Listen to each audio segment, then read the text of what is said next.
तुमने क्लाउड, हाँ चलो अभी सर्वर में डाल दिया, क्लाउड सर्वर। ठीक है। तो आज हम बात करेंगे नाइन प्लेनेटरी सिस्टम। तो मुझे लगता है मोस्टली सबको सब कुछ पता ही है, because we are all the खिलाड़ी ऑफ द ऑकल्ट। तो हम सबको पता है कि प्लानिटरी सिस्टम के रोल क्या है। फिर भी जो एस्ट्रोलॉजिकल पर्सपेक्टिव है उसमें एलिमेंट्स और एस्ट्रोलॉजी कल जो उसके फंक्शनैलिटी है उसको कनेक्ट करके मैं वापस बोलता हूँ, तो एक एक बार आपका रिवीजन हो जाएगा, बिकॉज मुझे लगता है सबको न्यूमरोलॉजी यहाँ तो आती ही है। ठीक है। पहले आते हैं सूर्य के। सूर्य भगवान जो है ग्रहों के अधिपति देवता, ये उसका चिन्ह है। अगर कोई कभी कभार आप देखोगे पाल्मिस्ट्री में स्पेशली एक ऐसा सिंबल बनाते हैं, सर्कल उसके बीच में बिंदु, तो that mean it depict the sun. This are the symbol of the nine planetary system. तो सूर्य का रंग क्या है? सूर्य का रंग है ऑरेंज, भगवा रंग। तो वो त्याग का प्रतीक है। तो आप जितना जलोगे, तो सूर्य भगवान तो करोड़ों सालों से जल ही रहे हैं, जल कर तप कर अपनी ऊर्जा से हमें प्रकाश दे रहे हैं। इसलिए ऑरेंज को त्याग और पवित्र रंग माना गया है। ठीक है। और जो सूर्य वाले लोग रहते हैं ना, काफी मैच्योर रहते हैं, तेजस्वी आंखें रहती हैं, भुजाएं specially the elbows and the mass muscle over the elbow are very strong। ठीक है। और इसलिए जब लंबी भुजाएं रहती है उसको कहते हैं अजान बाहु। अजान बाहु जो नी तक आती है। बहुत बार आप किसी ये सब पढ़ोगे ना, जैसे भगवान श्री रामचंद्र को सूर्यवंशी कहते हैं, तो उनको कहते हैं अजान बाहु, लंबे बाहु। तो ये सब के सूर्य के ही वंशज जो रहे, तो सूर्य की ये सब फंक्शनलिटी उन स्त्री पुरुषों में आती है। लंबी लंबी बाजुएं रहती है, चेस्ट काफी बड़ा रहता है। ठीक है। ब्राउन टाइप, ब्राउन और ब्लैक का कॉम्बिनेशन में इनकी आंखें रहती है, प्यूपिल जिसको हम कहते हैं। ठीक है। और इनका जो रंग है लाल रंग है, यानी कपड़ों में सूर्य भगवान का। और इनकी आंखें भी लाल और बड़ी रहती है सूर्य वालों की। ठीक है। पर एक नेगेटिविटी रहती है, they usually suffer from the eye elements and the boldness. यहाँ बीच में ऐसे टाल जो पड़ जाती है। ठीक है। तो सिर पे बाल कम रहते हैं जिनका सूर्य उच्च का रहता है। डिफॉल्टली उनको दो चीज रहती है, एक तो बाल कम रहते हैं, गुस्सा सबसे ज्यादा आता है, और आंखों की कमजोरी होती है। और 40s में आते आते इनको कार्डियक और चेस्ट पेन और ये सब शुरू हो जाता है, because the sun rule over the 4 to 5 areas. Sun rule over the eyes, sun rule over the brain, sun rules over the hairy region, the upper part, sun rules over the chest region, and sun also depict the government। तो government से कोई चीज आपको जाननी हो तो आप सूर्य को ही देखना पड़ेगा। तो इसका अधिपत्य तो लाल आंखें, सिर पर बाल कम होती है और वीक आइज होती है यूजली, जिसका सूर्य उच्च का अच्छा रहेगा। अधिपति, आई एम द मेन, मेरा सूर्य 10th हाउस में बैठा है, आगे मैं आपको बताऊंगा। तो मेरी आंखें मतलब दूर की नजदीक की आंखों की बैंड बजी पड़ी है, सूर्य उच्च का है मेरे केस में। ठीक है। और अब जब लेट एस्ट्रोलॉजी सीखी तो काफी रिग्रेट भी होता है, बिकॉज मेरी जो कुंडली बनती है वो आईपीएस की बनती है। तो इसलिए जिसका ऐसे सूर्य उच्च का होता है, they can move into the Indian police services और इंडियन एडमिनिस्ट्रेशन सर्विसेज। तो जैसे जैसे आप भी अपनी कुंडली पढ़ोगे तो आपको पता चलेगा मेरी बॉडी का स्ट्रक्चर ऐसा क्यों है। बड़ी आंखें मेरी भी हैं। ठीक है। तो बड़ी आंखें रहेंगी, गुस्से वाली होने के कारण लाल रेडनेस आपको दिखेगा उनके अंदर में। और the sun also govern the body form में the bones and cartilage, specially bone and cartilage के ऊपर, and chest region cardiac system उस पर भी सन का, वह यहाँ मैंने लिखा नहीं है, bone cartilage cardiac system and the chest region it govern by the भगवान सूर्य। कम उम्र में गंजापन आ जाता है, सूर्य जिसका अच्छा होगा तो ये इनकी साइन है, गंजापन जल्दी आता है, मैच्योरिटी भी जल्दी आती है इन लोग को। ठीक है। Ideally you can find the Surya people having the maturity in between the 20 to 4 to 30 के बीच में। ठीक है। ये आत्मा का कारक है, because it epic depict the soul. तो हमको किसी की आत्मा देखनी है तो हमको सूर्य को देखना पड़ेगा। साथ ही साथ यह पिता का भी कारक है, रिलेशनशिप में इट डेपिक, सारे ग्रहों के अंदर में रिलेशनशिप हमारे आ जाते हैं। तो पिता का जो कारक तत्व है वो है सूर्य। तो अगर हमें अपना सूर्य यानी हमारे पिता के बारे में जानना है, तो बहुत बार ज्योतिष लोग बोलते हैं ना कि ये टाइम पे आपके फादर को ये होने वाला है, वो और ज्यादा कुछ नहीं देखते, वो सीधा सन की पोजिशनिंग कौन से हाउस में है ये देख लेते हैं, और उस टाइम पे कौन सी दशा आ रही है, सूर्य की दशा कब आ रही है, ये देखकर बोलेंगे ये आपके फादर को ये टाइम पे ऐसा ऐसा होने वाला है। क्यों? बिकॉज सूर्य जो है वो पिता का कारक माना गया है। वीक सन मीन्स मतलब सारी चीजें नेगेटिविटी होती जाएगी। जब वीक बहुत रहेगा तो वीक बोन, वीक कार्टिलेजिस रहेगी, आई इशू बहुत ज्यादा होंगे, आई के ऑपरेशन ज्यादा होंगे। ठीक है। जिनका सूर्य नीच का रहता है उनको भीड़ में जाने में बहुत डर लगता है, दे फील टोटली सफोकेटेड, ऐसा लगता है अभी मैं मर जाऊंगा। तो उनका ब्लड सर्कुलेशन हाई या लो हो जाएगा, जिसका सूर्य बहुत वीक होगा। या पिता का सपोर्ट जिसको नहीं मिलता है उनको सफोकेशन होता है। ठीक है। बंद कमरे में भी और बहुत सारे लोग आसपास रहेंगे तभी भी उनको सफोकेशन होता है। और उनका ब्लड प्रेशर हाई या लो रहना, स्पेशली हाई रहने लगता है, लो तो नहीं लेकिन हाई ज्यादा रहता है। That is a sign of the weak sun. ठीक है। और नीरव, मेरा एक घुटनों क्वेश्चन में था। और नेल्स, यानी नेल्स भी हैं, ये सब वीक होने लगते हैं because of the sun is very weak. और मैंने जैसे कहा sun also depict the government and the issue related to the government. तो अगर आपकी लाइफ में कोई गवर्नमेंट से संबंधित कोई बाधाएं आती है, चाहे वो स्टेट गवर्नमेंट हो चाहे वो सेंट्रल गवर्नमेंट हो, गवर्नमेंट तो एक ही है। ठीक है। तो उन दोनों ही फॉर्म में आपको जब इश्यू दिखा जाएगा तो हम सन से ही देखेंगे। तो जब भी सन खराब होगा, आंखों की बीमारी आएगी, सर्जरी आएगी, बोन्स टूटेंगे, हड्डियां टूटेगी, हड्डियों में दर्द हाँ, होगा। तो ये ठीक मुझे है। समझना था नीरव, कि इसमें अभी तूने बहुत सारे बॉडी पार्ट्स बोल दिए। अभी जिसका सन वीक है तो ये सारे के सारे बॉडी पार्ट्स पे इफेक्ट होएगा, या हाउ विल वी नो कि which body part will get affected? वो बाद में हम देखेंगे। तो 12 भाव के अंदर में एक एक बॉडी पार्ट को हमने डिवाइड किया है ज्योतिषियों ने, तो वहां तो वो समझ आया। देखे, the first house it contain the complete human body, specially the सिर। ठीक है। तो जब भी मान लो पहले भाव में एक नंबर लिखा है तो मेष लग्न। तो जैसे मेष लग्न है तो मेष का स्वामी है मंगल, फॉर एग्जाम्पल, अभी मैं मेडिकल एस्ट्रोलॉजी नहीं बता रहा। तो पहला भाव का जब महादशा आएगी और उसके ऊपर कोई पाप ग्रह की दृष्टि हो गई, या वहां पाप ग्रह बैठे हुए हैं, मंगल के साथ में राहु बैठा हुआ है, और उसकी दशा आ गई मंगल की या राहु में, और राहु के अंदर में मंगल की दशा आ गई, और वहां पर first house depict your brain, complete your brain and your face. तो कुछ ना कुछ इश्यूज आएगा फेस में, ब्रेन में, ये इश्यू आ जाएगा। ठीक है। The second house stand for जीवा, टंग। ठीक है, communication part, and right eyes also, specially the right eyes. तो इस तरह से एक एक भाव के अंदर में बॉडी के ऑर्गन्स छिपे हुए हैं। तो वो तो हम लोग बाद में आराम से 50% हो जाएगा तब देखेंगे। अभी तो इतना मान लीजिए कि ये सारे जो बॉडी पार्ट्स है इसके ऊपर सन का अधिपति है, उसका it governs all this areas. ठीक है। उसके बाद दूसरा आता है चंद्रमा। ये चंद्रमा का हम जाते हैं अर्ध चंद्राकार, ऐसा जो आकार है ये चंद्रमा महाराज का है। इसका जो कलर है वो है व्हाइट कलर, श्वेत जिसको बोलते हैं, दूधिया पर प्रकाश, या दूधिया जो बोलते हैं ना, milk type, that is the colour of the Chandrama. ठीक है। तो जो भी कलर है ना, देखो इसी में रेमेडी भी आ जाती है। अगर किसी का सूर्य खराब है, ठीक है, या सूर्य नीच का है, तो उसको ऑरेंज कभी मत दो। सूर्य एकदम नेगेटिव में जा रहे हैं, उसको ऑरेंज दोगे तो उसको और पावर दे रहे हो। ठीक है। वो आगे रेमेडी इसमें आएंगे तो कलर इसमें हम यूज करेंगे, इसलिए अभी इसमें आपको कलर भी बता रहा हूँ। तो सूर्य का ऑरेंज कलर है, वही चंद्रमा का व्हाइट कलर है। सूर्य को राजा कहते हैं, चंद्रमा को रानी कहते हैं। इसकी जो अवस्था है वो यौवन अवस्था और बुढ़ापा अवस्था दोनों ही देखा जाता है, बिकॉज चंद्रमा धीरे धीरे बढ़ते जाता है ना। शुक्ल पक्ष का प्रतिपदा आठ प्रतिपदा है, फिर बीज, फिर तीज, फिर चतुर्थी, पंचमी। उसी तरह ये यौवन अवस्था और वृद्ध अवस्था, बुढ़ापा अवस्था, दोनों को ये दर्शाता है। इनकी छोटी छोटी आंखें रहेंगी, बहुत बड़ी नहीं रहेंगी। स्थूल शरीर यानी कि थोड़ा फैट रहेगा एंड वाटरी आइस रहेगी। ठीक है।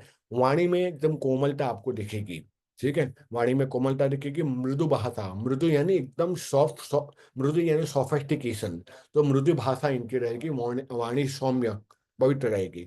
सफेद वस्त्र इनको पहनना अच्छा लगता है। ठीक है। और अंग कोमल रहेंगे, तो इनको हाथ भी मिलाओगे तो शेक हैंड करोगे, बहुत से लड़के एकदम डर जाते हैं, या लड़कियां भी एकदम वो डर। तो उसका कारण है कि सॉफ्टनेस जो रहेगा वो उसके बॉडी पार्ट में भी दिखेगा, तो कोमल अंग रहेंगे।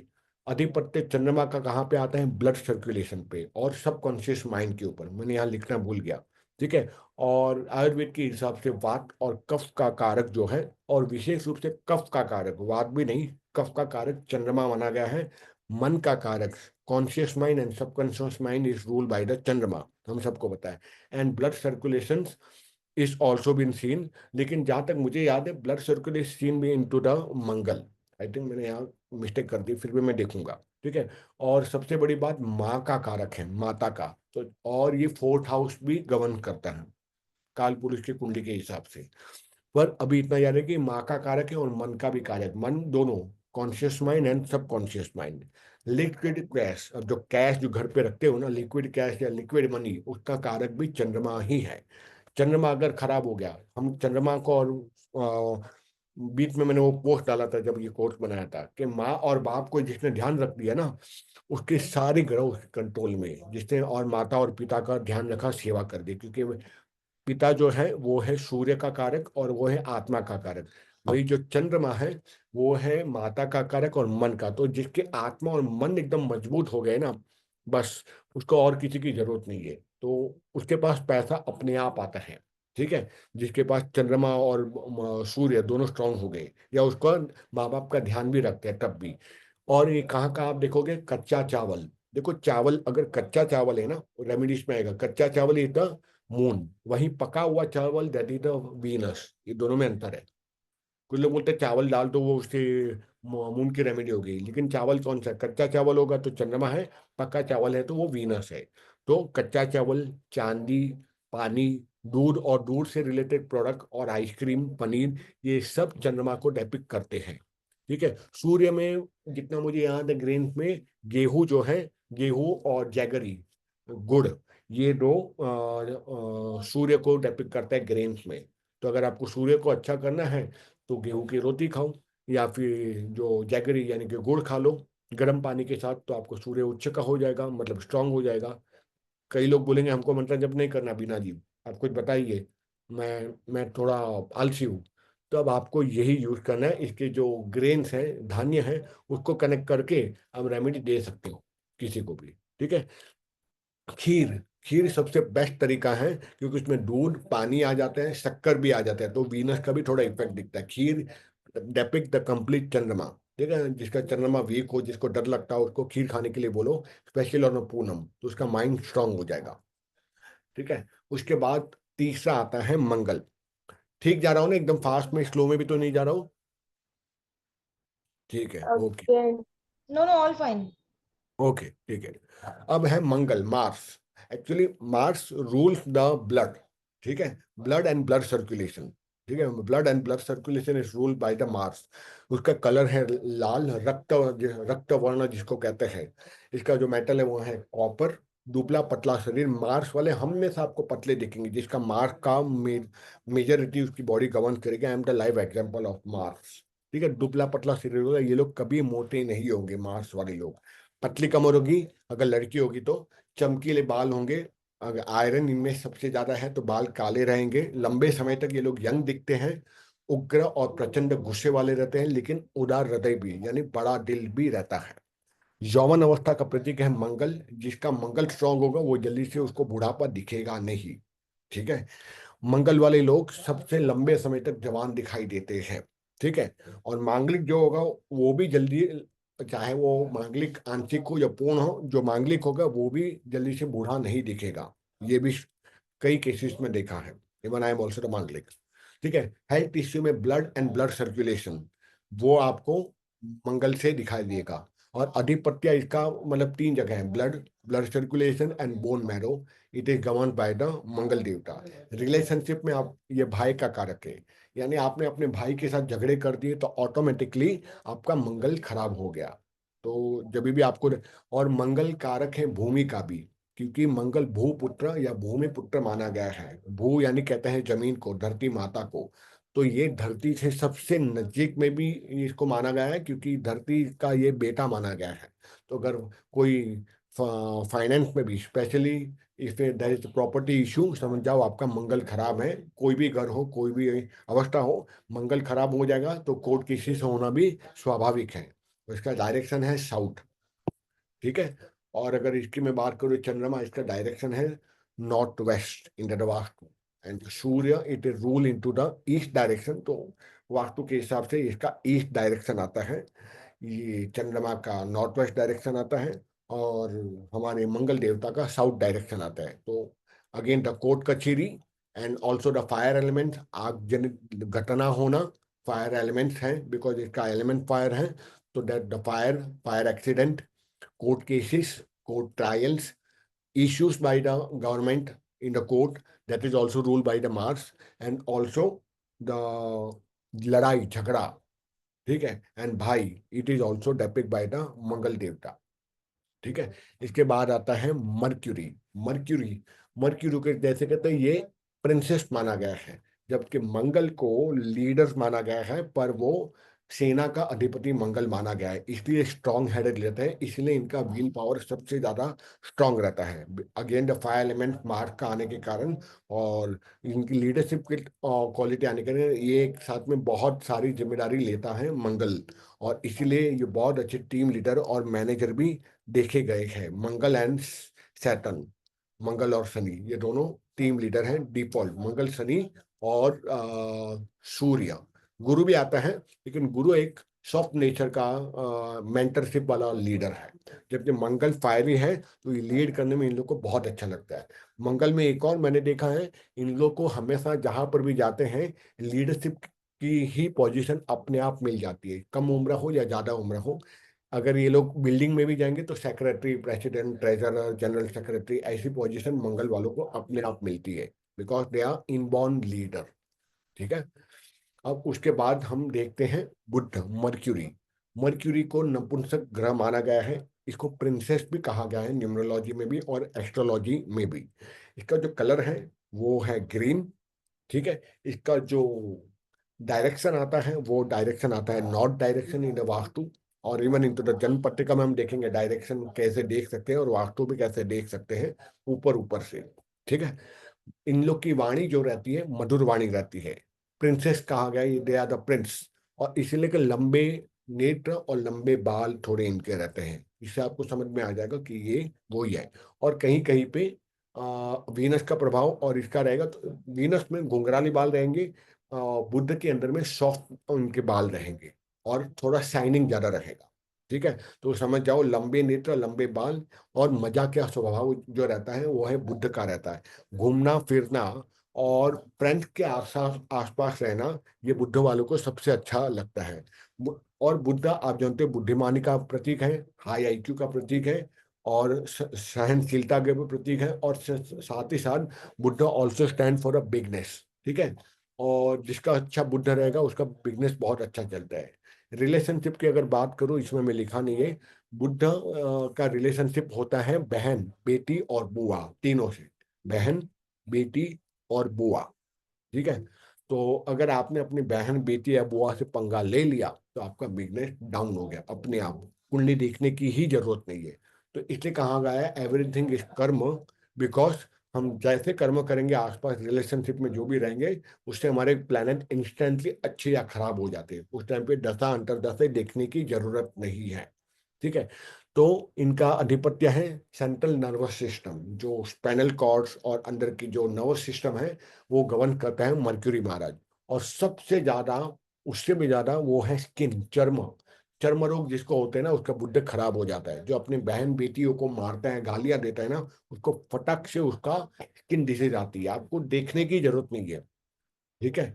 तो और आयुर्वेद के हिसाब से वात और पित्त का कॉम्बिनेशन जब खराब होता है तब चर्म रोग होता है, ठीक है। तो इसके कारण स्किन भी देखता है, वात और पित्त की बीमारियां भी देखता है, और सेंट्रल नर्वस सिस्टम भी ये देखता है। बोलने की कला में ये लोग निपुण, यानी they are very good at the vocabulary and they can speak the word without understanding के कहाँ पर कौन सा वर्ड चूज करना है, अपने आप इनको वो चीजें आ जाती है, बोलने की कला। Finance is seen by the Mercury, business is also seen by the Mercury, और family is also seen by the Mercury, because काल पुरुष की कुंडली के हिसाब से जो दूसरी नंबर जो आती है वो सेकंड बॉक्स, सेकंड भाव में आता है, तो वहां का जो कारक तत्व ग्रह माना गया है वो है बुध है। इसलिए defaultly finance, business and family is rule by the हमारे मर्क्यूरी भैया। On sometime it's also depict the education as well as the student also, ठीक है। तो अगर आपको विद्यार्थियों का जीवन, विद्यार्थी जीवन देखना है तो बुद्ध भी देखना पड़ेगा। इसलिए जो बहुत अच्छे अच्छे स्कूल हैं, उनके लोगो डिजाइन में या उनके वॉल कलर में आप ग्रीन कलर देखोगे, क्योंकि बुद्ध बुद्धिमानी का प्रतीक है। तो बुद्ध और गुरु जब अच्छा रहेगा ना, तो इंसान एकेडमिक्स में बहुत अच्छा काम करता है। कॉम्बिनेशन की अगर बात करूँ तो व्हाट इज कारक, बता रही ये एम आई आवी धीरे धीरे उसमें भी आऊंगा। कारक आगे आएगा। कारक हाँ सॉरी, कारक मतलब व्हाट डज इट, यहाँ दो मतलब आ जाते हैं कारक के। एक तो कारक ग्रह आता है, और कारक यानी what it connect to the relationship. तो सूर्य कारक है पिता का, ठीक है। पिता और सूर्य दोनों एक ही है। आपने पिता को गाली दी, सूर्य खराब हो गया, इसके बोला सूर्य पिता का कारक है या पिता सूर्य का कारक है। Both are intertwine and interconnected. चंद्रमा माँ का कारक है, ठीक है।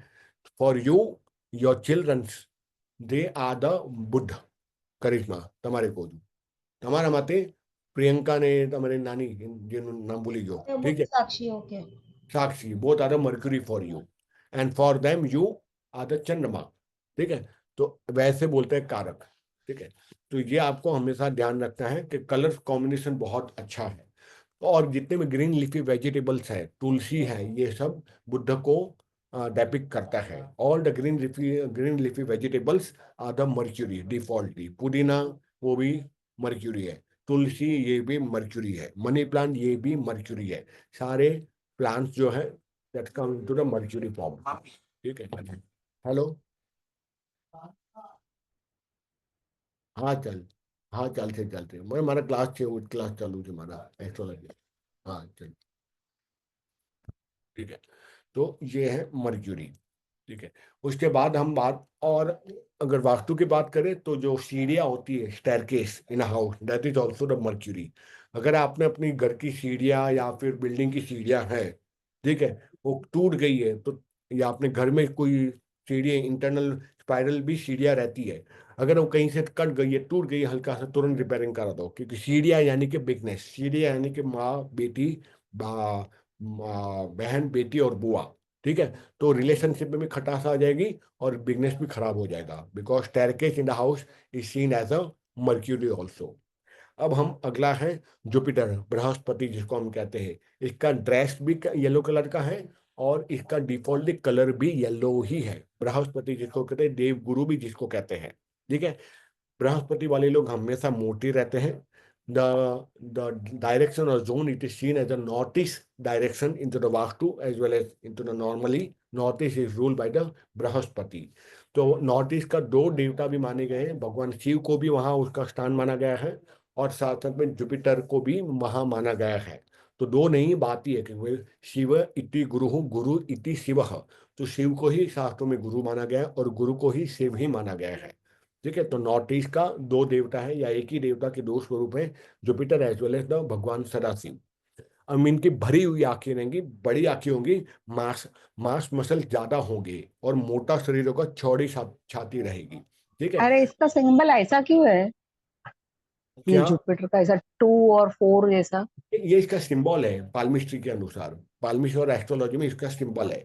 ये भी सिंबल है हाँ। मर्क्यूरी का, ठीक है। तो जब भी जन्म पत्र बनानी होती है ना हाथों में, from the palmistry if you want to create the astrology birth chart, तो ये सारे साइन सिंबल आपको पाल्मिस्ट्री के अंदर दिखेंगे। वो थोड़ा एकदम सुपर एडवांस लेवल पे बहुत मेहनत करनी पड़ती है, तो वहां पे ये सारे सिंबल दिखते हैं। तब हाथों के माध्यम से आप अपनी जन्म कुंडली बना सकते हो, तो उसमें ये सारे सिंबल्स रहते हैं। तो ये जो 2 और 4 का कॉम्बिनेशन है, that is symbol of the Jupiter. ये मैं इसलिए समझ पाया जब पाल्मिस्ट्री बहुत पढ़ा कॉलेज टाइम में, तब उसमें ये सब फॉर्मूला दिए गए थे, जहाँ जगह जुपिटर ये भाव में होगा उसके हाथों में, यहाँ पर आपको ये सिंबल दिखेगा। तो ये palmistry and astrology both are interconnected, ठीक है। तेरे तो हिसाब से which you prefer, palmistry or which is easy, I should say? one of the easiest in occult science is the palmistry, most easiest science is the palmistry। सबसे easy, और इतना accurate है, इतना जबरदस्त है कि आप बता नहीं सकते।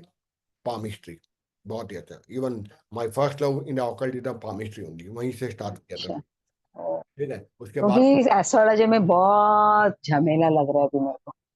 कुछ नहीं रे बिना, वो धीरे धीरे धीरे धीरे अभी ऐसा लग रहा है। मुझे भी डर लगता था, लेकिन धीरे धीरे धीरे आ जाएगा। ज्यादा कुछ प्रैक्टिस करेगी ना, हो जाएगा, ठीक है, हम लोग एक एक केस स्टडी लेते जाएंगे ना, अरे आराम से हो जाएगा, कोई बहुत बड़ा वो है नहीं। तो अभी मैं जानता एक्चुअली तुम। अभी एक्चुअली थियरी है ना, इसके लिए थोड़ा जैसे ही we move to understanding the houses, I think थोड़ा इंटरेस्टिंग हो जाएगा। हाँ फिर मजा आएगा, फिर मजा आएगा। अब तो ये थोड़ा नो करिश्मा, और उलझेंगे, नहीं नहीं और उलझेंगे, उलझेंगे, नहीं नहीं, देख तू। पर समझ में आएगा एटलीस्ट। समझ में आएगा, आराम से समझ में आएगा, ये सही बोल रही है, वो समझ आएगा उलझेंगे बिना। उलझेंगे जरूर, पर तभी समझ में आएगा, डिस्कशन होगा तो। जैसे जैसे हम लोग एक एक मेरे पास इतनी केस स्टडी है ना, एक्स्ट्रा मैरिजल अफेयर, इसका ये मर गया, उसका बाप मर गया, इसका घर छोड़ के भाग गया, ऐसी अलग अलग कुंडलियां आई है ना। तो आपको एक एक चीजें दिखाऊंगा, मजा आ जाएगा कि साला क्या क्या चीजें दिखती है इसके अंदर में। ठीक है, तो डोंट वरी। ठीक है, भरी हुई आंखें रहेंगी, मोटा शरीर, चौड़ी छाती, सम्मान का प्रतीक होता है। ऐसे व्यक्तियों को मान सम्मान का बहुत रहता है इनका।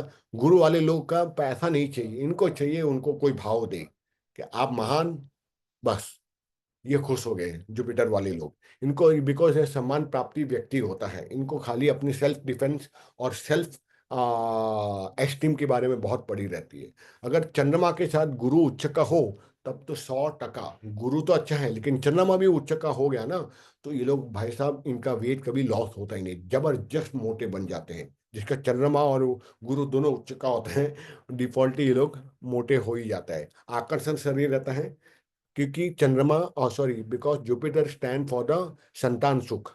शादी का सुख नहीं है, शादी का कारक गुरु है, लेकिन गुरु मुख्य रूप से शादी करवाता है और संतान देने में सक्षम देवता है। ठीक है, और शादी करवाता है, इसे शादी का कारक गुरु है, संतान का भी कारक गुरु है। शादी का सुख केवल शुक्र ही दे सकता है, और गुरु कभी नहीं दे सकता। अगर शादी के स्थान पर 7th हाउस में गुरु आ गया तो बोला हो गया सत्यानाश। कि गुरु तो पवित्र देवता है ना, साक्षात शिव माना गया है, और वो अगर सप्तम स्थान में 7th हाउस में आ गए तो शादी की बैंड बज गई। ठीक है, डिवोर्स डिवोर्स ये कॉम्बिनेशन फर्मेंटेशन बहुत आते हैं, वो हम आगे देखेंगे। ठीक है, सो शादी का सुख हम वीनस से देखेंगे। अधिपत्य क्या है इसका? वसा, वसा बोलते हैं, वसा यानी फैट को संस्कृत में वसा बोलते हैं। तो कफ और वात पर भी इसका अधिपति है। Mainly the fat is rule by the Brihaspati. और कुछ रिलेशनशिप की बात करो तो मेंटर जो आपका है, ठीक है, वो है बृहस्पति, और यह ज्ञान का भी कारक है, गुरुदेव महाराज। उसके बाद और कलर आई थिंक बोला, हाँ, colour it yellow colour skin. Yellow colour skin as a friendly by nature also, और ज्ञान का की जो प्रतीक है वो भी गुरु महाराज है। ठीक है, north east rule also by the Brihaspati. और एलिमेंट पे बात करो, आकाश तत्व है, वो है गुरु देवता आकाश तत्व। अब आता है एक जल तत्व की राशि प्लैनेट, वो है शुक्र, वीनस, वाटर एलिमेंट्स। ठीक है, चंद्रमा का और वीनस का दोनों का कलर एक ही है, व्हाइट। पर इसका व्हाइट कैसा है? जो श्वेत रंग, जो ये रहता है ना, स्पाउट जो रहता ओपेक, ओपेक है, बोल सकते हैं। ओपेक कलर, हाँ बरोबर सही पकड़ा, ओपेक कलर जो है। साथ साथ में कई कई ज्योतिषी इसको रंग बिरंगी कलर भी जो बोलते हैं ना, रंग बिरंगी कलर, उसको भी वीनस से कहा गया है। लेकिन the old text of the astrology always say the white colour जो है, opaque white, that is the Venus, and extremely white colour, that is the Chandrama, और opaque white is the Venus. Attractive personality रहते हैं, घुंघराले बाल रहेंगे। देखो वहां पे जो पीछे जो था, क्या बोलते हैं, स्मूथ और थिक हेयर जो रहेगा, वो आपको मंगल दिखेगा। ठीक है, स्मूथ भी रहेगा लेकिन थिक भी रहेगा, दैट इज मंगल। लेकिन जहाँ घुंघराले बाल आ जाएंगे वो है वीनस, वीनस देवता। इनकी आंखें थोड़ी कोमल और बहुत ही सुंदर दिखने में रहती है। ठीक है, अधिपत्य भोग और इंद्रिय के ऊपर, रिप्रोडक्टिव ऑर्गन पर इसका अधिपत्य रहता है। The private parts it represent by the Venus, और Venus represent in the form of the private part, reproductive. Hence, it is seen into the astrology in the occult across all the modality. The sperm and ova is ruled by the Venus. स्त्री का कारक भी Venus है। ठीक है, विवाह सुख and luxury item पर भी अधिपत्य वीनस महाराज जी का है। रिलेशनशिप की अगर बात करें तो प्रेमी या प्रेमिका या लाइफ पार्टनर, स्पाउस, या second half, that is completely the Venus. तो अगर आपने अपने वीनस के साथ यानी कि अपने लाइफ पार्टनर के साथ झगड़ा कर दिया, इमीडिएटली आपके लाइफ से लग्जरी खत्म होना शुरू हो जाएगी। ठीक है, और पुरुषों के लिए भी उनकी जो पत्नियां हैं वो भी वीनस ही है, वाइस वर्सा, दोनों के लिए वीनस ही माना गया है। ठीक है। और वीनस का डायरेक्शन अगर माना मैं कहूँ, द साउथ ईस्ट, साउथ और ईस्ट का बीच का जो पार्ट है, that is the Venus area in the Vastu as well also into the kundli. मैं क्यों तुमको ये डायरेक्शन भी बताऊं, क्योंकि यही डायरेक्शन इसमें भी आगे आ जाएगा। क्योंकि कोई पूछेगा बीना जी ये बताइए आपको क्या लगता है कौन से डायरेक्शन से मेरा हस्बैंड आएगा, उसका घर कहाँ होगा, तो आप लिटरली ये भी बता पाओगे based on the seventh house Lord कि उसकी शादी होगी तो लड़का या लड़की का घर कहाँ होगा, ये भी आप बता पाओगे डायरेक्शन। तो डायरेक्शन के लिए मैं आपको एक एक प्लैनेट की चीजें बता भी रहा हूँ। ठीक है। अगला आता है शनि महाराज। शनि, शनि का दो रंग माने गए हैं, sky blue as well as the black. पर in the text, old textbook of the astrology, sky blue is the color of the, I will say the blue is the color of the what we say sunny, because जो black और grey जो है वो राहु केतु का रंग माना गया है। ठीक है। इसका जो अवस्था है एक मैच्योर इंसान की तरह इसकी आकृति बताई गई है। वृद्ध अवस्था इसको प्राप्त, गद्देदार आंखें, अंदर की तरफ धसी हुई आंखें हैं, गद्देदार, गद्दे की तरह है। ठीक है। बहुत ही लंबा पतला शरीर है, बुढ़ा जैसा दिखता है, एक एक नर्व दिखती है, हाथों की पैरों की, ऐसा शास्त्रों में इसका वर्णन बताया गया है। कहीं कहीं पर शास्त्रों पे शनि महाराज को लंगड़ा, हैंडीकेप, एक पैर से लंगड़ा बताया गया है। ठीक है। इसका स्वरूप कैसा है, आलसी, कठोर, शासक। शासक तो है, साथ ही साथ ये न्याय प्रिय भी है, बिकॉज इसको जज बताया गया है न्यूमरोलॉजी और एस्ट्रोलॉजी में। ठीक है। इसलिए बिल्कुल न्याय प्रिय इंसान रहता है। रिलेशनशिप में अगर बात दें, जो बिकॉज ये दाष्टा का कारक है, इसीलिए आपके जो एम्प्लॉय आपके नीचे काम करते हैं या जो आपके ऊपर डिपेंडेंट है, दोस्त हुआ हाउसवाइफ, आपकी जो मेड है वो आपके लिए शनि है। दोस्त हुआ वर्किंग वुमेन, और अगर आपके अंडर में टीम है, दैट इज योर शनि देवता साक्षात।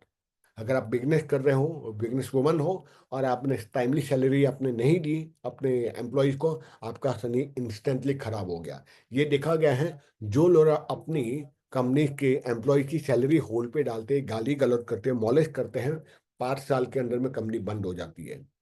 5 साल से ज्यादा वो कंपनी की एज नहीं रहेगी, चाहे उसकी जन्म कुंडली में कितना भी अच्छा लिखा हो शनि। लेकिन जो लोग सैलरी होल्ड करते हैं, मॉलेस्टेशन करते हैं, गालियां देते हैं, पैसा होल्ड करके रखते हैं, आधी सैलरी देते हैं, इंस्टेंटली खराब।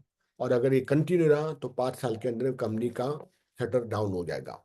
ठीक है। बिकॉज शनि साक्षात दास है। तो दास यानी कि नौकर, तो जिनका शनि अच्छा रहेगा ना, उसको नौकरों का सुख बहुत अच्छा मिलता है। और शनि एक राशि में 2.5 साल तक रूल करता है, जो 7.5 बोलते हैं ना, ढाई ढाई ढाई, ढैया बोलते हैं, शनि की ढैया। ठीक है। तो ये 2.5 साल एक राशि में इनका रहता है, बहुत लंबा है। इसलिए शनि आते ही लोग डर जाते हैं, लेकिन उसका बहुत अच्छा तोड़ भी है। अधिपत्य इसका कहाँ है, तमोगुण इसमें अधिक माना गया है, और अग्नि तत्व माना गया है, और क्रोध भी इसका प्रतीक माना गया है। आयु और मरण ये शनिदेव ही तय करते हैं, बिकॉज ये भाग्य का और कर्म फल दाता है शनि। गरीबी और रोग का भी कारक जो है वो भी शनि है। बहुत ज्यादा अगर आप गरीब हो ना, तो आपका शनि सबसे ज्यादा खराब होगा। जो लोग बहुत पाप करते हैं पूर्व जन्म में, और दूसरों का पैसा और घर हड़प लेते हैं, ठीक है, अगले ही जन्म में चौथे भाव का वहां पर स्वामी बन जाता है शनि। और ये लोग रेंट पर ही रहते हैं, इसलिए वहां चौथे भाव में, फोर्थ हाउस में शनि डिफॉल्टली आ जाते हैं। ये लोग कभी खुद का घर ले नहीं पाते। अपनी जो कोटियन नैना, फोर्थ हाउस में शनि है नीच का। ठीक है। तो आप उसको देखकर, तो वो कई बार बोलते मेरा घर कब आएगा, देख कर मैं बोलूंगा नहीं कि जिंदगी में कभी तेरा घर नहीं आएगा। पर शनि की पोजीशन ही देखकर हम बोल सकते पूर्व जन्म में वो लड़की बहुत पैसे वाली थी या पैसे वाला था, जिसका शनि एकदम खराब हो चुका है अब भी। Because they are the very good and hold millionaire and billionaire in their past life, और उन्होंने भगवान का नाम जप नहीं किया, भगवान की सेवा नहीं की, लोगों को परेशान किया, मोलेस्ट किया। इसीलिए इस जन्म में शनि उनका एकदम खराब हो गया। और अब तुम जिंदगी भर दूसरों के दासता करते रहो, दास बन जाओ दूसरों के, और ऐसे घर बदलते रहो हर 11-11 महीने, क्योंकि तुमने किसी का घर लूटा है ना पूर्व जन्म में। तो इस बार शनि देवता बोलते भाई अब तेरी बारी है, अब तू भी भटकता रहे हर 11 महीने में। और ये फैक्ट है। सूत्र भी आएंगे उसमें पूर्व जन्म के, मजा आएगा आपको। ठीक है। तो आपको फिर आपको किसी के ऊपर गुस्सा या ये आएगा ही नहीं जब आप कुंडली देखोगे। शनि हमेशा देखना है उसका फल कहाँ देगा।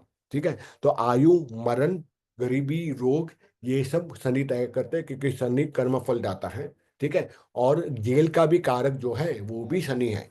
जब रोग रोग का भी कारक शनि है। और असाध्य रोग कब बनेगा? जब शनि भी खराब है, राहु भी खराब है, और केतु भी खराब है। जब तीनों खराब हो जाएंगे तो जेल योग बन जाता है। हम आगे देखेंगे। ठीक है। फिर हम देखेंगे लास्ट दो है, कितना टाइम हुआ? टाइम 39। आगे हम बढ़ सकते हैं चर अचर में। ठीक है, अगर आप लोग को बोर ना हो तो। राहु है, राहु यानी सिर, ऊपर का पद आपको पता है, और नीचे का जो घड़ है दैट इज द केतु। तो the head area it depict the Rahu. और राहु मतलब के एक्सपांशन, और केतु मतलब के कॉन्स्ट्रिक्शन। ठीक है। राहु यानी कि लालच, और केतु यानी कि डिटैचमेंट, नहीं चाहिए, दूर रहना है हर चीज को। ठीक है। तो जिसका राहु स्ट्रांग भी होगा या हल्का सा गलत भी होगा तो कुछ बुद्धि दे देता है, बेकार का दिमाग चलता है, जिसको हम बोलते हैं जुगाड़ू, हस्लर। कुछ भी करके पैसा कमाना है, ये राहु करवाता है। तो वीनस पैसा कभी नहीं देता, चंद्रमा पैसा देता है। और एक्सट्रीम पैसा अगर देता है ना किसी भी तरह, ये इनके प्रकार वो राहु महाराज देता है। इसलिए राहु को कलयुग का राजा बताया गया है एस्ट्रोलॉजी में। कलयुग का राजा कौन? राहु महाराज। तो जितने भी पॉलिटिशियन है जिनके राहु खराब है और जो पैसा कमा रहे, because of the Rahu Maharaj, not because of the Lakshmi, neither the चंद्रमा, neither the nor the Venus. कुर्बुद्धि देता है, गलत रास्ता पे दे देता, चला चला जाता है, और भटकाव देता है। Illusion is created by the Rahu. इसका जो फिजिकल स्वरूप जो बताया गया है वो है नीला रंग, मलिच जाति का बताया गया है, जो लोअर कैटेगरी का मलिच जिसको कहते हैं। ठीक है। साथ ही साथ जो राहु वाले लोग हैं उनके यहाँ पे दाग धब्बे बहुत रहेंगे। ठीक है। जिसका राहु रहेगा ना अच्छा या बुरी अवस्था में, उनको दाग रहेंगे, या पूर्व में या बाद में। करिश्मा याद हो तो તમારા મમ્મીના વિષયમાં લગ્ન જોઈને જ કીધેલું કે એમને પૂર્વ પહેલા દાગ રહેતા, તો આંટીએ હા પાડેલી, that because of the Rahu की पोजिशनिंग अच्छी थी उनमें। ठीक है। तो राहु डिफॉल्टली एक्ने पिंपल आपको देगा ही देगा। बॉडी में स्किन डिजीज, लेप्रोसी जिसको कुष्ठ रोग बोलते हैं, पीप, उसमें से पानी निकलता है, यानी एक्सट्रीम लेवल पे राहु खराब है, तब आपको स्किन डिजीज आएंगे, बॉडी का स्ट्रक्चर खराब होगा, स्किन एलिमेंट्स आएंगे, लेप्रोसी होगी और उसमें पानी निकलेगा। तो ये राहु का स्वरूप है। चोरी, कपट और डिसऑनेस्टी, बेईमानी, ये भी राहु का प्रतीक माना गया है। इसका कोई अधिपत्य नहीं माना गया। राहु और केतु को कोई अधिपत्य नहीं दिया गया। कलर स्मोकी कलर है, धुआं जैसा कलर, और छाले वाला एकदम, चेहरा पूरा खराब है ना। जो जो लड़कियां आप देखोगे ना आज के टाइम पे जैन जी में, ऐसे भी जब सब जगह मुहा से आए, उनका राहु खराब है कहीं ना कहीं पे, और वो लोग पैसा अच्छा कमा रहे होंगे। जिसके आप पिंपल होंगे ना अभी प्रेजेंटली, आप उनको पूछ ले, पैसा पैसा वो मस्त कमाएगा, वो लड़का या लड़की या वो मैन और वुमेन। ठीक है। क्योंकि राहु एक्टिवेट हो चुका है, उन्होंने अपने राहु को एक्टिवेट कर दिया है। इसलिए जुगाड़ करके पैसा कैसे कमाना, स्टॉक मार्केट से, क्रिप्टो से, ये करंटली उनका पैसा आ रहा है कहीं ना कहीं पे। फिर भी वो झूठ बोलेंगे, क्योंकि राहु झूठ बहुत बोलता है। नहीं, पैसा आ ही नहीं रहा है जरा भी, दैट इज द राहु देवता। भूरे ग्रे ब्राउन कलर की इनकी आंखें हैं, छाले वाला शरीर है, और शरीर भी दुबला पतला है। ठीक है। रिलेशनशिप नहीं दिया गया है। कनिंग नेचर होता है, जिसको हम सातिर दिमाग जो कहते हैं, और बहुत सीक्रेटिव होता है। तो जल्दी से यहाँ डाटा बाहर नहीं आएगा राहु वालों से।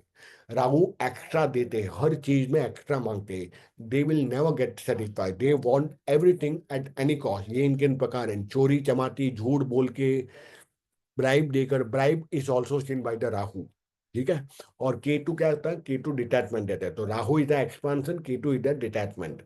ठीक है। ये उसका सिंबल है जो पालमिस्ट्री में दिखता है। ठीक है। और केतु, केतु का वो जो उल्टा हो जाता है इन्वर्टेड फॉर्म में, जो राहु का था। Ketu mean the lower part below the neck, and it depict the constriction, that is the expansion, this is the constriction. Ketu also seen as a healer. जिसका केतु अच्छा रहेगा ना, वो बहुत अच्छे हीलर बन जाते हैं डिफॉल्टली। ठीक है। रेड आइस, उग्र स्वभाव। Poison is also depict by the vish, जिसको कहते हैं, that is depict by the Ketu. और केतु खराब हो गया तो उनकी वाणी भी कड़वी हो जाएगी, खराब हो जाएगा। कलर भी इसका राहु की तरह स्मोक है। इसको किसी का आधिपत्य नहीं बताया गया है रिलेशनशिप में, लेकिन फिर भी मिट्टी को कनेक्ट हम करते हैं केतु से। अत्याचारी, क्रूर स्वभाव, दुबला पतला शरीर इनका रहेगा। ठीक है। पर्सनालिटी कैसे, दाग और धब्बा रहेगा, गंदे कपड़े, ये कीटू का कारक माना गया है। जो लोग ग्रूमिंग बेकार करते हैं, दाग वाले एकदम फैशन टाइप कपड़े पहनते हैं, उसमें फटा हुआ रहता है, फटी हुई जीन्स है, ये सब केटू का कारक है। ठीक है। केटू आपको देखेगा फटी हुई जीन्स जो आप देख लोगे ना, तो और दाग वाले टाइप स्पेशल ऐसे नाम वाले भगवान के नाम लिखे हुए हैं, या अलग अलग एकदम फैशनेबल स्टेटमेंट है, ये केटू वाले लोग हैं कहीं ना कहीं पे। ठीक है। डिटैचमेंट करवाता है केतु।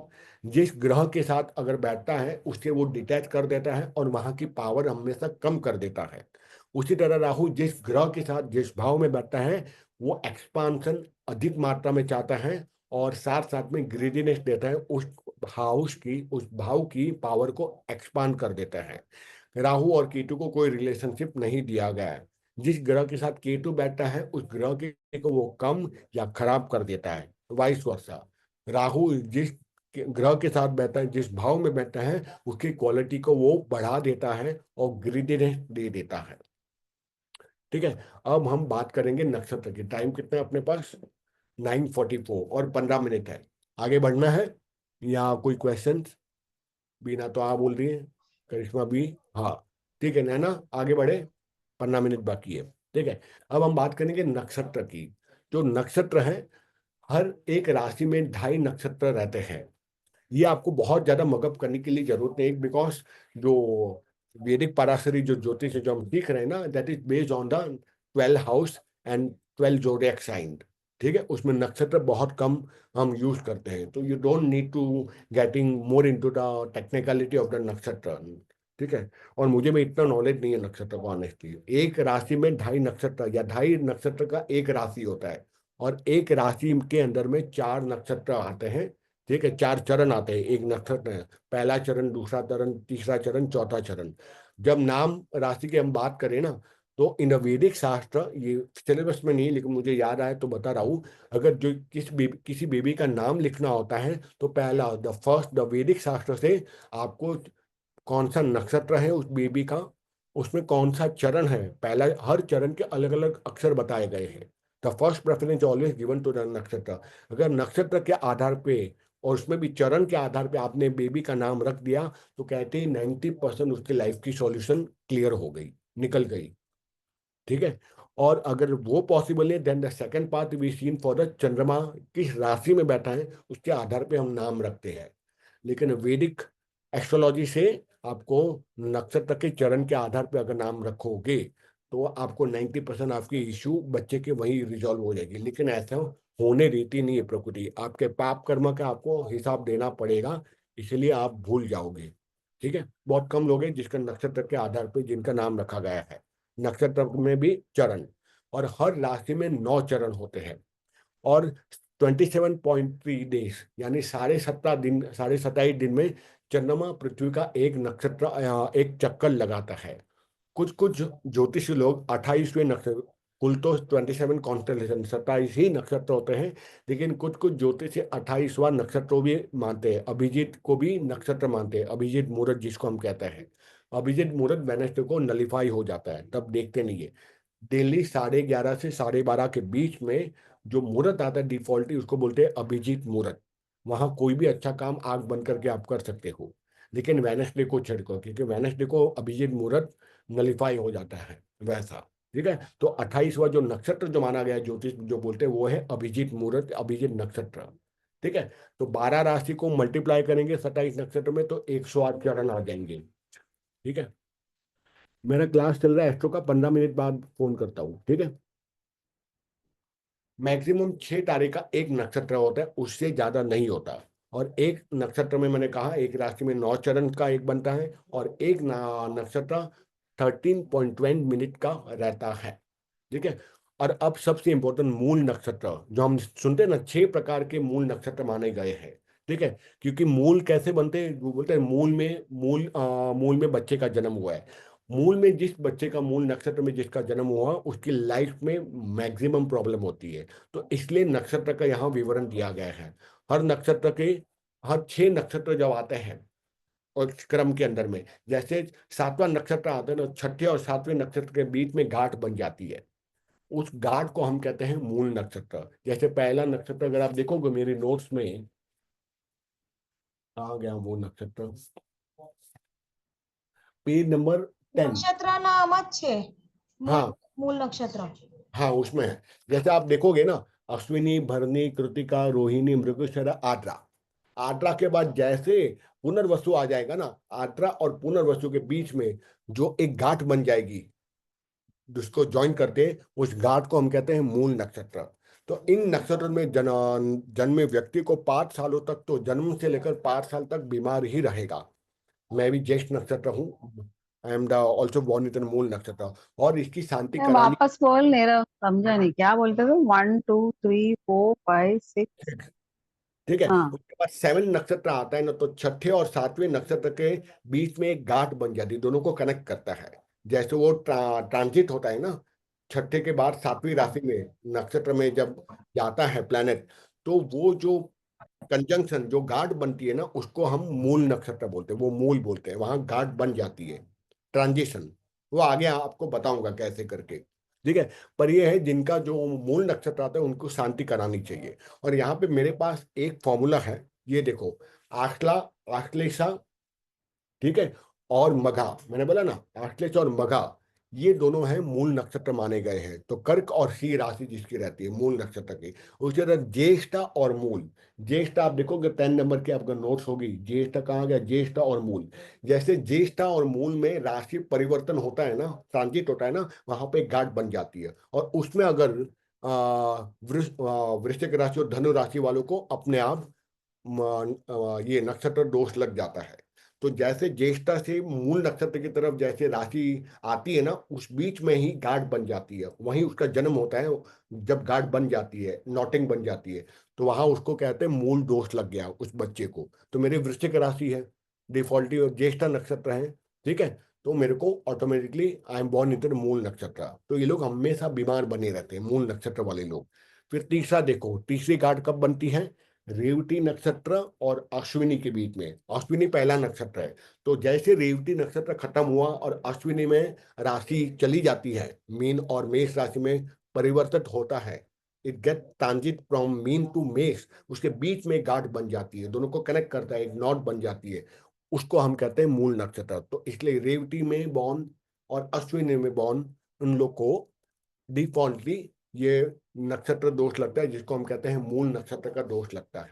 तो 3 वैसे पॉइंट आता है जहां पे गांठ बन जाती है मतलब नक्षत्र। दोनों को लगेगी, यानी रेवती को भी प्रॉब्लम आएगी और अश्विनी को भी को प्रॉब्लम भी आएगी। आएगी, क्योंकि दोनों के बीच में गांठ लग रही है, तो दोनों कॉन्जॉइंट हो गए, कनेक्ट हो गए।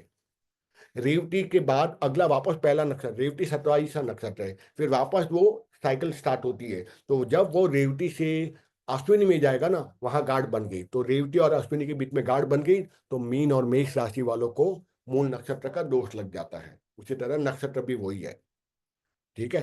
तो इनकी शांति का मेरे पास एक सिंपल सा सॉल्यूशन है, क्योंकि आप टेक्स्ट बुक पढ़ोगे ना, उसमें बहुत अलग अलग आपको सॉल्यूशंस मिलेंगे, तो आप पागल हो जाओगे कि यार क्या करें, इसमें 7 नदियों का पानी लेके आ जाओ, इससे ये लेके आ जाओ, बोले कि करेंगे क्या। उसके लिए सबसे सिंपल रेमेडी है, चाहे कहते हैं कि जन्म से लेकर 27 दिन या मैक्सिमम 45 दिन के अंदर ही मूल की शांति हो जानी चाहिए। मूल की शांति यानी मूल नक्षत्र का पूजा हो जाना चाहिए। मैक्सिमम पेरेंट्स भूल जाते हैं, या बच्चा बड़ा हो जाता है, या 6 साल का हो गया, 5 साल का हो गया और बीमार रहता है, तब क्या करे। आपको चाहिए 27 नक्षत्र होते हैं, ये आप लोग लिख दीजिएगा, ये नोट्स के अंदर नहीं है, अभी मेरे दिमाग में आया तो मैं आपको ये रेमेडी बता देता हूँ। ठीक है, कि आपको 27 नक्षत्र है तो 27 नारियल लेने हैं, श्रीफल जिसको हम कहते हैं ना, 27 कोकोनट्स। 3 बड़ी बड़ी थाली लेनी है, हर थाली में 7 3 21, हर थाली में 7 7 नारियल रखने हैं। और नारियल के ऊपर गेहूं का आटे का बना हुआ दिया रखना है, उसके अंदर रहेगा शुद्ध देसी गाय का घी, और उसके अंदर बत्ती रहेगी। और नारियल के बेस में रहेगा जैगरी यानी गुड़। 1 minute, नीरव, टेक 21 नारियल, 3 big थाली, हाँ नारियल ईच थाली। हाँ, हर थाली में 7 नारियल रहेंगे, देन सॉरी 9 नारियल रहेंगे, 9 3 27। हर हाँ, थाली में 9 नारियल रहेंगे, नारियल के ऊपर रहेगा गेहूं का बना हुआ आटे का दिया, उसके अंदर देसी गाय का घी रहेगा, और रुई की बत्ती रहेगी। यहां तक समझ में आ रहा है। हाँ 3 थाली, हर थाली में 9 नारियल, ठीक है, 9 नारियल। और नारियल के ऊपर रहेगा गेहूं का आटा बना हुआ, उसके में देसी गाय का घी। और बेस में, उसके बेस में क्या रहेगा, आपको थोड़ा सा 50-100 दाने जितने सरसों के दाने, जैगरी गुड़, और एक जनोई, जनोई जो ब्राह्मण लोग पहनते हैं ना, जनोई, ठीक है, ये सरसों रहे। यानी येलो वाला ना? हाँ, पीली पीली पीली पीली सरसों जिसको हम कहते हैं ना, येलो सरसों, जैगरी गुड़, उसका भोग सामग्री है गुड़, और साथ साथ में एक जनोई, ये बेस पे रहेगा, ठीक है। तो इसको ये 3 बड़ी थाली लेकर शिव मंदिर में, आइडल, बिकॉज शिव शिव जो है वो 9 ग्रहों को अधिष्ठान, ये गवर्न द 9 प्लैनेट। तो ऐसे शिव मंदिर में आपको जाना है जहाँ भगवान शिव की बहुत पूजा होती हो। जैसे हमारे बॉम्बे के लिए हमारे पास सबसे अच्छा विकल्प क्या है, बाबुलनाथ। पुराना 300-500 साल पुराना है, बहुत पूजा होती है, तो वहां जा सकते हैं, ठीक है। और वहां मंदिर में आज भी अलाउ करते हैं गर्भगृह में, ठीक है। ये हम बॉम्बे वाले के लिए बोल रहा हूँ, out of Bombay I don't know, कोई आउट ऑफ बॉम्बे वाला है ही नहीं, ठीक है। तो ये 3 थाली लेके जाना है, दिया उसमें भर के जाना है, और दिया जलाना है, ठीक है। और उसके बाद वो रोते हुए सच्चे मन से प्रार्थना करनी है, हे भगवान शिव, मैंने पूर्व जन्म में कोई ना कोई नेगेटिव कर्म इतना ज्यादा किया होगा कि मुझे मूल नक्षत्र में जन्म लेना पड़ा, और इसके लिए मैं बहुत ही गिल्टी फील कर रहा हूँ। मुझे बहुत ही, मैं सच्चे हृदय से मैं प्रार्थना करता हूँ भगवान शिव कि अब की बार ये जो जन्म मनुष्य मिला है, मैं जितना भोग भोगना था मूल नक्षत्र का भोग भोग चुका हूँ या भोग रहा हूँ, पर अब मैं आगे भोगना नहीं चाहता, तो मैं अच्छे कर्म करूंगा, इसका मैं वायदा आपको देता हूँ। तो इसलिए हे महादेव, मुझे क्षमा कर दीजिए, और मेरे मूल नक्षत्र की आप शांति करा दीजिए। उसके स्वरूप में मैं ये 27 नारियल, ये भोग सामग्री उन 27 नक्षत्रों के रूप में दे रहा हूँ, आप मुझे क्षमा कर दीजिए। और वो उन सारे मेरे नक्षत्रों को, और उन 27 नक्षत्रों से मैं माफी मांगता हूँ। मेरे कर्मों के कारण मुझे मूल नक्षत्र मिला है। हे 9 ग्रह, 27 नक्षत्र, और महादेव जी, आप सबसे मैं प्रार्थना करता हूँ कि मेरे इस मूल दोष को समाप्त कर दीजिए, और अब के बाद मैं अपने जीवन में कोई पाप कर्म नहीं करूंगा, उसका मैं आपको वादा देता हूँ। और इसलिए मैं आपसे क्षमा याचना करते हुए ये पूजा के रूप में आपको ये भोग सामग्री दे रहा हूँ। ऐसे करके आपको प्रार्थना करनी है। कोई शुभ मुहूर्त आपको लेना है। आप बोलोगे ये साला बहुत ही ज्यादा कॉम्प्लिकेटेड हो रहा है, ऐसा कैसे करेंगे, ठीक है, लेकिन होगा, क्योंकि लोग आएंगे आपके पास। This is one of the simplest पूजन एंड रेमेडी फॉर द मूल नक्षत्र, ठीक है। समझ में आ रहा है, बहुत सिंपल है नहीं, विधान। बट मूल नक्षत्र ऑलरेडी है, वो मूल नक्षत्र को भी प्रॉब्लम हाँ है ना? हाँ, उसको मूल होगा, नक्षत्र। इक्वलिटी होगा, हाँ। वो बीमार ज्यादा रहेगा, उसका काम कभी नहीं होगा, उसके एजुकेशन में बीच में ब्रेक आ जाएगा, क्योंकि गांठ है ना, ब्रेकेज, बीच में अटक गया, तो उसको पैसे की कमी रहेगी, बिजनेस स्टार्ट होगा, अटक अटक के बिजनेस चलेगा, जॉब में से जॉब छूट जाएगी, फिर वापस जॉब लगेगी, उसके सारे काम अटक जाएंगे। मूल नक्षत्र वालों का कहीं पे तो अभी तो स्टेबिलिटी। अभी तूने जो बात किया है, it is only for Revati, Ashwati, Ashwini, हाँ, ज्येष्ठा, अश्लेषा, हाँ, अश्लेषा, मघा, ये 6 नक्षत्र। ज्येष्ठ, मूल। या दिस इज ओनली दिस हाँ, pujan vidhi is only for the people who are born out of these 6 nakshatra, Ashlesha, मघा, ज्येष्ठा, मूल, रेवती, अश्विनी। बाकी सबको नहीं करना है। आप जैसे नक्षत्र देखोगे ना, उसमें नक्षत्र तो डिफॉल्ट ही दिखाएगा एस्ट्रोसीज में, समझ जाओगे इसकी बैंड बजी पड़ी है, ठीक है। तो उसको बोलो, और ये once in a life time ये पूजन करना ही करना है, जिनका ये नक्षत्र है। नहीं, मुझे भी करना चाहिए, मैंने किया नहीं, अलग बात है, लेकिन करना ही करना है। उसके बाद जो उनकी प्रोग्रेस आएगी ना, वो जबरदस्त होगी मूल नक्षत्र वालों की, ठीक है। 9:57, ऑलमोस्ट 10 o'clock। आगे एक बार ये नक्षत्र का लिस्ट आपको बता देता हूँ, जो कि आपके बुक में लिखा ही है, नोट्स के अंदर में। द डेटी थी the presiding deity of the नक्षत्र एंड रूलिंग प्लेनेट, अश्विनी का, अश्विनी कुमार है उसका देवता, और उसका जो प्लेनेट है वो केतु है। भरनी है, इसी क्रम में आपको याद रखना है। भरनी है उसका यम देवता, उसके देवता है यम, मिस्टर यम। और शुक्र उसके अधिपति ग्रह है। कृतिका इसके जो देव है वो है अग्नि, और इसका जो ग्रह है अधिपति वो है सूर्य। रोहिणी इसके ब्रह्मा जी इसके देवता है, और चंद्रमा इसके ग्रह है। मृगशिरा सोम इसके देवता है, चंद्रमा ही उसको चंद्रमा का एक स्वरूप सोम भी बताया गया है, सोम इसके देवता है। और कहीं कहीं पे भगवान शिव को भी सोम बताया गया है, क्योंकि सोम यानी कि चंद्रमा, और चंद्रमा का धारण किए हुए भगवान शिव ही है।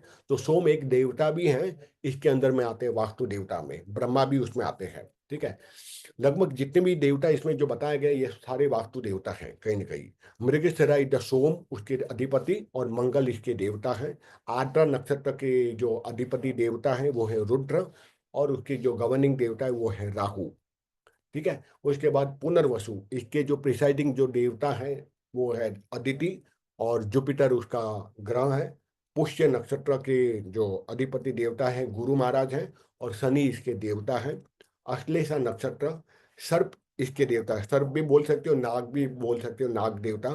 ठीक है, और इसीलिए अश्लेषा दीक्षा देवता वालों को सर्प की तो विशेष, जो भी ये देवता मैंने बताया कि अगर आप उसकी पूजा महीने में एक बार भी करोगे तभी बहुत ज्यादा राहत आपको होगी। ठीक है, जैसे पुष्य बोल, पुष्य पुष्य का। पुष्य का बृहस्पति जुपिटर, बृहस्पति जुपिटर को बृहस्पति भी बोलते हैं। आश्लेषा इसके सर्प या नाग इसके देवता है, और बुध इसके रूलिंग प्लेनेट है। मघा नक्षत्र पितृदेव एंसेस्टर जिसको हम कहते हैं ना, जिसका मघा नक्षत्र होगा उनको अपने पितरों की पूजा रोज करनी चाहिए, तो उसकी लाइफ बहुत स्मूथली चलने लगेगी। ठीक है, और केतु उनके रूलिंग प्लेनेट माने गए हैं। पूर्व फाल्गुनी, पूरे Phalgun Aryama, Aryama is responsible for the marriage in the vastu. तो जिनकी शादी नहीं होती और अगर मान लो उसकी पूर्व फाल्गुनी है, उसको लो भाई आर्यमा। आर्यमा जो पितरों के जो अध्यक्ष हैं, पितरों के जो ग्रुप के जो हेड हैं, ठीक है, वो है आर्यमा देवता। अगर शादी नहीं होती तो उसको वास्तु में देख लो, साउथ वेस्ट और आर्यमा देवता उनका खराब होगा कहीं ना कहीं पे। और उसका जो अधिपति रूलिंग प्लेनेट है वो है शुक्र महाराज। उत्तर फाल्गुनी भगा, ठीक है, भगा इसका जो है वो उसके अधिष्ठान देवता है, और सन उसके रूलिंग प्लैनेट है। फिर हस्त नक्षत्र, सावित्री भी बोलते हैं, और सूर्य भी इसके प्रिसाइडिंग डाइटी है, और चंद्रमा इनका रूलिंग प्लैनेट है। फिर चित्रा नक्षत्र के विश्वकर्मा इनके अधिष्ठान देवता है, और मंगल इसके प्लैनेट है। स्वाति नक्षत्र का वायु जो वायुदेव है वो उसके प्रिसाइडिंग डेटी है, और राहु उसके रूलिंग प्लैनेट है। विशाखा नक्षत्र, इसके दो देवता माने गए हैं, इंद्र और अग्नि, और जुपिटर इसके रूलिंग प्लैनेट है। फिर है अनुराधा, अनुराधा के मित्र एक देवता आता है वास्तु में, मित्र देवता। ठीक है, तो वो उसके देवता है, और शनि भी उसके रूलिंग प्लैनेट है। लास्ट में आता है ज्येष्ठा, ज्येष्ठा जैसे मेरा ज्येष्ठा है इंद्र।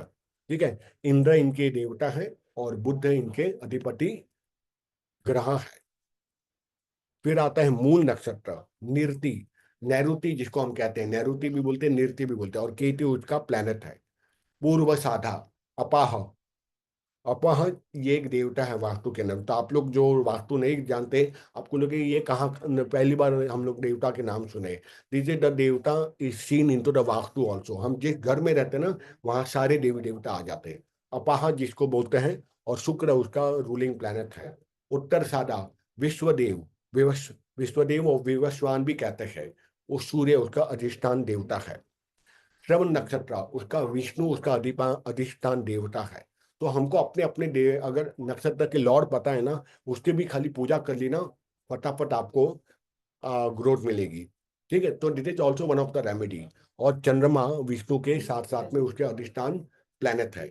धनिष्ठा उसके अष्ट वसु, आठ वसु जिसको कहा गया, अष्ट वसु उसके प्रिसाइडिंग देवता है, और मंगल उसके अधिष्ठान प्लैनेट है, रूलिंग प्लैनेट। सतबिसा उसके जो देवता है वरुण है, और प्लैनेट है राहु।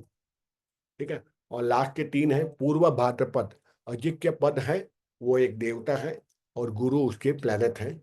उत्तर भाद्रपद अहिर बुधयान एक देवता आते हैं, शनि उसको रूल करते हैं। और आखिर में आते हैं पूषान देवता, पूषा, पूषा भी वास्तु देवता का एक देवता माना गया है। ज्यादा 45 वास्तु देवता, 45 देवता आते हैं वास्तु के अंतर्गत। उसमें जो पूषान भी या पूषा भी बोलते जिसको कहते हैं। रेवती उसके नक्षत्र है, और मर्क्यूरी उसका लॉर्ड माना गया है। ठीक है, फिर मैं सोचता हूँ यही बंद कर देते, 1 घंटा है। ठीक है, फिर ग्रहों की दशा हम नेक्स्ट बुधवार को मिलेंगे तब हम कर देंगे, या हम यही टाइम रखेंगे, बुध और गुरु 2 ही दिन रखेंगे, तो सबके लिए फिक्स हो जाएगा। ठीक है, चलेगा, बुध और शुक्र। नैना को क्या हो रहा है भाई, ऊपर नीचे क्या कर रही है? चलो यहीं पे हम स्टॉप करते हैं, एग्जैक्टली 1 घंटा हो चुका है। ठीक है, कोई क्वेश्चन है आप लोग को? क्योंकि आज बहुत बेसिक मैंने बताया है, तो मुझे नहीं लगता कोई क्वेश्चन होंगे आप लोग को, सिवाय कि ये मूल नक्षत्र थोड़ा टेक्निकल लग रहा होगा।